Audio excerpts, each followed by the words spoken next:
CCI Crash Course Instrumentation presents episode number 28, three-way solenoid valves, root, vent and failsafe. Hook, the tiny traffic cop for air. When a single-acting cylinder extends and then snaps back on its spring, a small valve just tells the air where to go and where to escape. That tiny traffic cop is a three-way solenoid valve. What you will learn today. You will learn how three-way valves route pressure, outlet and exhaust, how normally closed and normally open versions behave, how to read the symbol boxes and arrows to predict the fail-safe position, and how to choose porting for real-world single-acting actuators. Why three-way instead of two-way? A two-way valve only opens or blocks a path. A three-way valve switches a load between pressure and exhaust. That is exactly what a single-acting device needs: pressure to move and a place to vent so it can return. Meet the ports 1, 2 and 3. Port 1 is pressure supply. Port 2 is the load, the device you want to move.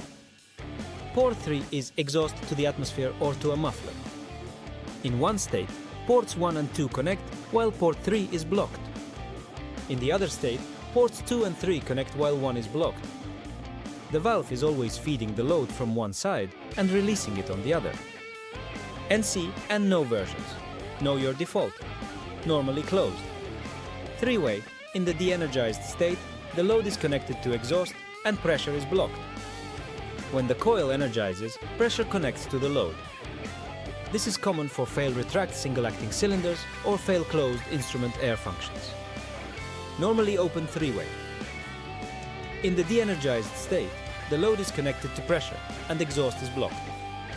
When the coil energizes, the load vents.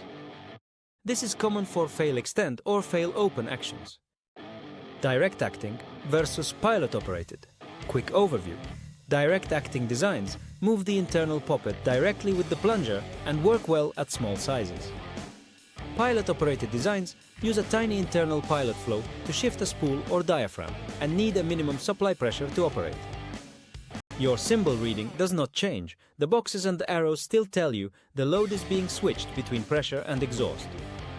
Reading the symbol like a map, look for two small squares side by side. One is the de-energized state, usually shown with a spring. The other is the energized state, shown with a small coil symbol. Each square contains arrows that show which ports are connected. Trace the de-energized square first. Is the load tied to pressure or to exhaust when power is lost? That answer is your fail-safe direction. Field example. Single-acting cylinder on a diverter gate. You want the gate to fail closed, on power loss. Choose a normally closed three-way, so the cylinder is vented when de-energized and the return spring pulls the gate closed. If the process needs the opposite, the gate must fail open. Use a normally open three-way, so de-energized equals pressure to the cylinder. Tech checklist you can trust. Verify port numbers on the body before tubing. 1 is pressure, 2 is load, 3 is exhaust. Add a small muffler to the exhaust if noise or contamination is a concern.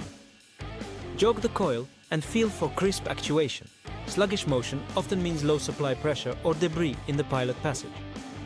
Tag the coil, normally energized or normally de-energized if procedures expect a specific run state.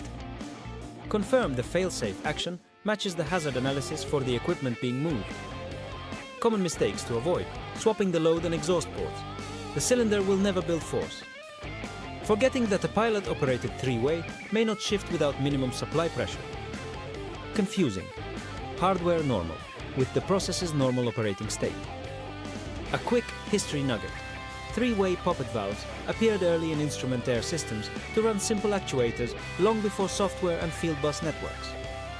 Their symbols became standardized, so technicians from different plants could predict motion from a drawing alone. That legacy still saves downtime today. Wrap up and what is next? Three-way valves switch a load between pressure and exhaust. You now know the ports, the normally closed versus normally open defaults, how to read the symbol to predict the fail-safe action, and how to apply it to single-acting actuators.